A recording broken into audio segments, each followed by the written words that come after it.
Hola, bienvenidos a este tiempo de entrevista en este caso con una personalidad del mundo de la ciencia y especialmente de la investigación que merece la pena que podamos conocer más en profundidad, entre otras razones porque es noticia en estas fechas en las que nos encontramos. No es otro que Pedro Alonso, el investigador español que es el responsable de la lucha contra la malaria desde la Organización Mundial de la Salud.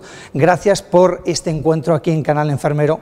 Y la primera pregunta es obligada, porque le acaban de nombrar doctor honoris causa por la Universidad Rey Juan Carlos.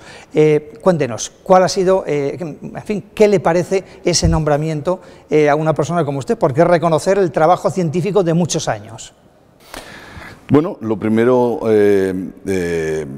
claramente mostrar el agradecimiento y la satisfacción y por la honra que me otorga la universidad con este doctorado honoris causa. Yo soy madrileño de nacimiento, madrileño de formación, aquí estudié, pero es cierto que el grueso de mi carrera médica y científica la he hecho fuera, en África, en Cataluña, y por lo tanto este reconocimiento de una universidad de Madrid pues me es particularmente emocionante. Por lo tanto, estoy muy contento y muy agradecido. Cuéntenos, porque estamos hablando de la lucha contra la malaria. Bueno, este mismo verano la Agencia Europea del Medicamento aprobaba la primera vacuna que parcialmente era eficaz contra la malaria y es la primera vacuna antiparasitaria. Cuéntenos cuál es la situación actual, porque faltaba bueno, pues que la OMS estableciera un poco cuáles son los cauces para su utilización fuera de la Unión Europea. Bueno, efectivamente, los estudios de fase 3 se completaron hace poco más o alrededor de hace un año. La Agencia Europea del Medicamento, como una de las dos grandes agencias regulatorias en el mundo, la FDA y la Agencia Europea del Medicamento,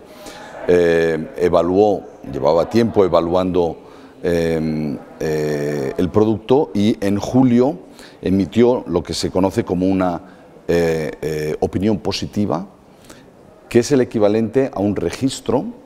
Lo que ocurre es que al ser un producto que no va a ser utilizado dentro de la propia Unión Europea, no se hace un registro, se emite una opinión positiva. Y esto es así porque se invoca, es un tecnicismo, pero se invoca el artículo 58, que es muy útil, y es que permite a la Agencia Europea evaluar un producto con el mismo rigor con el que se haría si fuera a ser utilizado en Europa, pero cuando no lo va a ser. Y esto es extraordinariamente importante para la Organización Mundial de la Salud.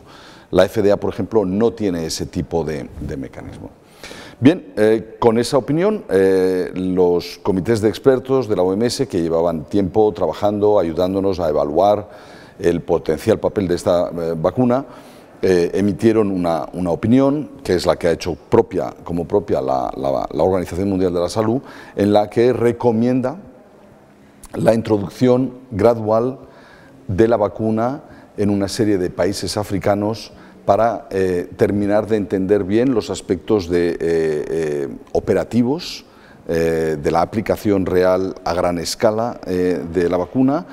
Hay que resolver y terminar de tener alguna información en aspectos no menores, pero importantes de seguridad, pero realmente fue una decisión histórica. Es la primera vez que la Organización Mundial de la Salud, una vacuna antiparasitaria, la primera vacuna contra la malaria, recibe una opinión positiva y empieza un despliegue que esperemos que empiece este mismo 2016 en África. Por lo tanto, me atrevo a decir que fue una decisión histórica, es un momento histórico. Como casi todo en la malaria, nada es fácil. Y por eso no tenemos una vacuna con un 100% de eficacia o un 90% de eficacia, que es lo que lógicamente nos gustaría ver. Es una vacuna con una eficacia frente a las formas severas de alrededor del 40%, lo cual es significativo y por lo tanto con un potencial gran impacto. Requiere 4 dosis, fuera de los esquemas habituales, la eficacia no pervive indefinidamente en el tiempo, requiere de dosis de refuerzo y por lo tanto lo valoramos como un primer paso extraordinariamente importante, pero ciertamente no estamos ante la vacuna definitiva y no sabemos cuánto tardaremos en tener una vacuna con un 90% de eficacia, pero es un paso extraordinariamente importante, es un logro científico de primera magnitud, es un logro de la cooperación internacional de primera magnitud. Esto no es un producto simplemente desarrollado por una industria farmacéutica, ha habido muchos grupos, sobre todo grupos trabajando en África, que han hecho la contribución central en el desarrollo clínico y por lo tanto es un buen ejemplo de por dónde debemos ir y por dónde debemos de transitar en el futuro. Claro, porque además estamos hablando de una enfermedad que se cobra pues, la vida de muchísimas personas, más de medio millón cada año, y que afecta a 2.000 o que tiene una población potencial de 2.300 millones de personas. Estamos hablando de casi la mitad de la población mundial. Sí, la malaria es uno de los enemigos históricos de los humanos. Es consecuencia de la pobreza y causa pobreza. Tiene todavía una extensión geográfica muy amplia, más de 92 países todavía son endémicos. La población de esos países suma casi algo más del 40% de la población mundial. Todavía este año pasado hemos tenido más de 200 millones de casos clínicos, cerca de medio millón de muertes y por lo tanto, a pesar del enorme progreso que ha habido en los últimos 15 años, que ha sido de nuevo un progreso histórico, la malaria sigue siendo uno de los grandes enemigos, continúa siendo uno de los grandes enemigos de los humanos y especialmente entre los sectores más pobres y desfavorecidos de nuestra comunidad global. Por lo tanto, grandes avances, pero permanecen retos gigantescos. Claro, como también es gigantesco el reto propio de la Organización Mundial de la Salud, para la que usted está coordinando y capitalizando todo lo que tiene que ver con la investigación en esta vacuna contra la malaria, porque el objetivo a 2030 es erradicar en la medida de lo posible casi el 90% de las muertes por malaria. ¿Cree que ese objetivo es realista tal como está la situación actualmente o no? Sí, en mayo del año pasado la Asamblea Mundial, por tanto el órgano soberano de todos los países, aprobó lo que llamamos la nueva Estrategia Técnica Global de Lucha contra la Malaria para el periodo 2016-2030, que propone reducir la morbilidad y la mortalidad en más del 90% y eliminar completamente la malaria en al menos 35 países. Yo fui responsable del comité, antes de incorporarme a la Organización Mundial de la Salud, que ayudó a establecer esta estrategia, y fuimos muy conscientes entonces que los objetivos deberían de ser objetivos anclados en datos y análisis reales de lo que se podía lograr, y no ser simplemente lo que, con un cierto anglicismo, si me permite, serían objetivos simplemente aspiracionales. Queremos ir a la Luna. No, pero no sabemos cómo ir. En este caso queremos llegar a al menos un 90% de reducción, lo cual nos acercaría o nos dejaría a las puertas de una erradicación global, pero sí sabemos cómo llegar y podemos llegar allá con el tipo de herramientas con los que contamos ahora. Por lo tanto, son objetivos ambiciosos, pero realizables en base a los datos y la información y las herramientas con los que contamos ahora. Dicho lo cual, evidentemente nos enfrentamos a múltiples retos. El primero, y quizá más importante, es el financiero. Hará falta mucho dinero para lograr esto. Estimamos algo más de 100 billones de dólares hasta el 2030, que puede parecer una cantidad ingente de dinero, y de hecho lo es, pero no es tanto en términos relativos, considerando la magnitud del problema al que nos enfrentamos. Nos enfrentamos también a dos retos biológicos de enorme importancia. Uno es la aparición de resistencias contra nuestros fármacos de primera línea, las artemisininas, y el segundo es la diseminación realmente muy preocupante de las resistencias a los insecticidas que utilizamos en la lucha contra el vector que transmite la malaria. Por lo tanto, ambición, con los pies en la tierra, objetivos logrables con las herramientas que contamos, el reto fundamental de movilizar el tipo de recursos económicos que el mundo necesita movilizar si quiere realmente cumplir con eso, y retos biológicos y biomédicos ciertamente preocupantes. Una cuestión, no sé si es hacer ciencia ficción, pero ¿cuándo estima la posibilidad de poder encontrar una vacuna que cubra, pues qué sé yo, 70-80% de eficacia respecto a la transmisión de la malaria? En mi caso, que he dedicado una parte significativa de los últimos 20 años a contribuir al desarrollo de vacunas de malaria, creo que hemos aprendido una lección de humildad, y es que nos enfrentamos a un parásito biológicamente muy complejo, en la cual en este sistema biológico todavía no entendemos bien los mecanismos inmunes que determinan la protección. Y por lo tanto, el impulso central científico sigue siendo en gran medida empírico. Dicho lo cual, hay esfuerzos, hay algunos datos que nos permiten ser moderadamente o razonablemente optimistas, tanto en la mejora de esta primera generación de vacunas de malaria como algún otro candidato que sabemos puede tener una línea potencialmente acelerada de desarrollo, pero si les soy honesto, ahora mismo, desde la posición que ocupo en la Organización Mundial de la Salud y responsable en ese sentido mundial en la lucha contra la malaria, mantengo un interés muy importante y sería extraordinario tener una vacuna con una eficacia de un 80%, pero tenemos alternativas. Y aún en ausencia de una vacuna con ese nivel de protección, podemos avanzar en el tipo de niveles a los que aspiramos. Por lo tanto, esto es importante, las vacunas son muy importantes, pero son muy importantes también los fármacos y podemos hacer cosas muy importantes con ellos, los insecticidas, la lucha vectorial, el propio fortalecimiento de los sistemas de salud. Hay toda una combinación de elementos que nos van a permitir avanzar. Una cuestión más íntima, más personal. ¿Por qué el interés de Pedro Alonso en la malaria? ¿Cómo fue, de dónde nació ese interés por investigar lo que nos dice más de 20 años sobre el mecanismo de actuación del parásito a través de los mosquitos, en fin, y causar esta enfermedad?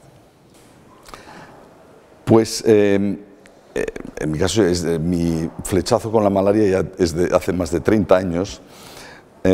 Pero como médico recién graduado aquí en Madrid, pues tuve la oportunidad tenía desde hacía tiempo el interés, el sueño de trabajar en África, en países pobres. Supongo que un idealismo del joven médico que quiere hacer estas cosas. Tuve la oportunidad de tener una primera experiencia en Gambia, en África Occidental, y luego de ir allí y trabajar como médico en un centro de investigación británico. Y otras veces lo he explicado, el flechazo no fue un flechazo intelectual, fue la práctica de atender pacientes en África Occidental, en una de las zonas de transmisión más intensa, ciertamente en aquella época, y verte enfrentado a qué es lo que tiene el primer paciente que ves: malaria, y el segundo, malaria, y el tercero tiene una neumonía, pero el cuarto también tiene malaria, y de ellos se mueren una proporción no menor de ellos. Y tratar de simplemente enfrentarte, que yo creo que es el origen de la investigación y de la investigación biomédica, qué es lo que está pasando. No ya cómo se infectan y por qué evolucionan así. Entendemos bien la historia natural de la enfermedad, entendemos las bases, ahora ya moleculares, de la fisiopatología de esta enfermedad, por qué algunos aparecen con esta presentación clínica y otros con una malaria cerebral, otros con una anemia severa, otros con un episodio leve de fiebres y malestar general. ¿Por qué se mueren? ¿Qué herramientas tenemos para luchar contra ello? Las preguntas que cualquier médico se hace todos los días cuando se enfrenta a una enfermedad y un paciente. ¿Y qué es lo que haces? Vas a los libros y de repente te das cuenta también que hay enormes agujeros en el conocimiento de esta enfermedad tan gigantesca que, como europeo formado en España, en Europa, me parece que le debemos dedicar un cuarto de clase en los 6 años de formación, pero te das cuenta que es el problema fundamental en amplias zonas del mundo. Y por lo tanto, el choque primero emocional de ver que hay poco que puedes hacer por estos pacientes y que esto es un problema mayúsculo, es el problema al que se enfrentan particularmente los niños más jóvenes y las mujeres embarazadas. 2, que no sabemos mucho de esta enfermedad. 3, que no contamos con herramientas adecuadas. 4, ¿por qué no se investiga en esta enfermedad cuando es tan importante? 5, si tú hacías una búsqueda bibliográfica de artículos, era mínima la producción mundial de investigación comparado con cualquier otra enfermedad, en términos objetivables, mucho menos importante. Y simplemente eso se convirtió, ese impulso afectivo o emocional, se convirtió en un impulso intelectual, el enfrentarte a un reto biomédico, biológico, de salud pública, pero también un reto de solidaridad y entender que la malaria es un elemento clave del subdesarrollo de amplias zonas del mundo y que si no conseguimos mejorar la salud, eliminar la malaria y otras enfermedades, difícilmente van a poder desarrollarse. Y desde entonces ha sido un viaje interesante. Una cuestión, estamos hablando de cómo llegó ese interés por la investigación, en su caso, respecto a esta enfermedad, y en ese esfuerzo de investigador promovido desde la OMS ahora y a través de entidades que aportan económicamente unas ayudas inestimables, ¿cuál es el papel que juega también la enfermería en esa labor investigadora y en ese trabajo día a día sobre el terreno, lo que usted conoce? Voy a decir obviedades, y si digo que la enfermería es importante, esa es la primera de las obviedades. Pero quizás mucha gente no sabe que especialmente en las zonas más afectadas por la malaria, en los países menos desarrollados, la atención médica es en un porcentaje altísimo función de la enfermería, no de los médicos. Por ponerle un ejemplo, Mozambique tiene una población de 25 millones de personas y hay algo menos de 1000 médicos para todo el país.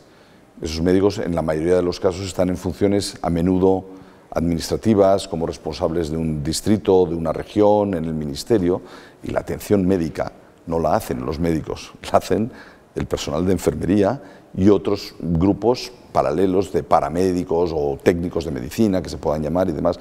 Luego, la enfermería es la columna vertebral de la atención médica en África, como en otras zonas del mundo menos desarrollado. Y por lo tanto, no son solo los actores de la atención, sino desde el ámbito de los sistemas de salud, son la pieza clave. Luego, como decía al principio, digo una obviedad, sí, pero es cierto que son la columna vertebral y son, por lo tanto, quizás el elemento clave de la atención médica. Voy a decir de nuevo una obviedad. La malaria es una enfermedad prevenible y curable. Si los cerca de medio millón de muertes que se producen al año son medio millón de fallos. Si esos pacientes hubieran llegado suficientemente temprano, se les hubiera diagnosticado adecuadamente y se les hubiera tratado adecuadamente, no tendríamos muertes de malaria. En España no sé si tendremos 2.000 o 3.000 casos al año de casos importados. Lo normal es que no haya ninguna muerte, a veces hay alguna, por fallos de acceso fundamentalmente. ¿Y por qué es eso? Porque la gente llega, se le diagnostica y se le trata y se cura. Y esto es lo que debería ocurrir en todas partes. Luego, simplemente con asegurar que los sistemas de atención sanitaria, en los cuales la enfermería es el pilar clave, llegan los pacientes, tienen acceso, se les diagnostica y se les trata adecuadamente, habríamos en gran medida acabado por lo menos con el problema de las muertes por malaria. Luego, papel central. Una última pregunta, no sé si está al tanto de la actualidad que tiene que ver con la actualidad sanitaria en nuestro país. La prescripción enfermera se viene hablando y justamente ese es un asunto en el que hay cierta controversia, porque parece en fin, que no pueden ejercer una labor autónoma en la prescripción de determinado tipo de medicamentos. No sé si usted desde fuera y con otra perspectiva ve eso de una forma distinta como se está viendo a día de hoy en nuestro país, donde las enfermeras están limitadas a hacer poco menos que de instrumentistas o de administradores de fármacos a raíz de un Real Decreto que se ha aprobado en diciembre pasado. ¿Qué opinión tiene usted? No estoy siguiendo el debate en detalle. Es cierto, como he dicho antes, que en otras partes del mundo esto no es una cuestión, ocurre y ocurre bien, y gracias a que ocurre se salvan muchos millones de vidas. La enfermería en España, en Europa y en Estados Unidos son personales, desde mi punto de vista, con una muy alta cualificación y por lo tanto otorgarles el papel que por su formación tienen capacidad de ejercer me parece perfectísimamente razonable. ¿Eso debe de incluir las prescripciones? Pues si me pregunta a mí, sí. Tiene que haber un sistema adecuadamente armonizado, iba a utilizar la palabra, y controlado, acordado, en qué sí y qué no, y qué sí pueden recetar y qué debe de ser prescrito por un médico en casos más particulares, pero no debería de ser esto algo terriblemente complicado al que llegar a un acuerdo. Sensatez, sobre todo. Muy bien, pues no tenemos más tiempo. Muchísimas gracias por estar aquí en Canal Enfermero, por participar de este programa y que le vaya lo mejor posible, no solamente a usted, sino a lo que usted representa dentro de la Organización Mundial de la Salud y dentro del sistema sanitario mundial, porque estamos hablando de una enfermedad que, como usted bien comenta, se puede prevenir, se puede curar, pero en determinadas zonas del mundo sigue causando una auténtica devastación en vidas humanas. Ojalá pronto tengamos una vacuna que sea todavía más eficaz. Muchísimas gracias y enhorabuena a su trabajo. Muchísimas gracias. Y a vosotros no nos queda más que despedirnos y saber que volveremos a estar aquí en tiempo de entrevista en Canal Enfermero.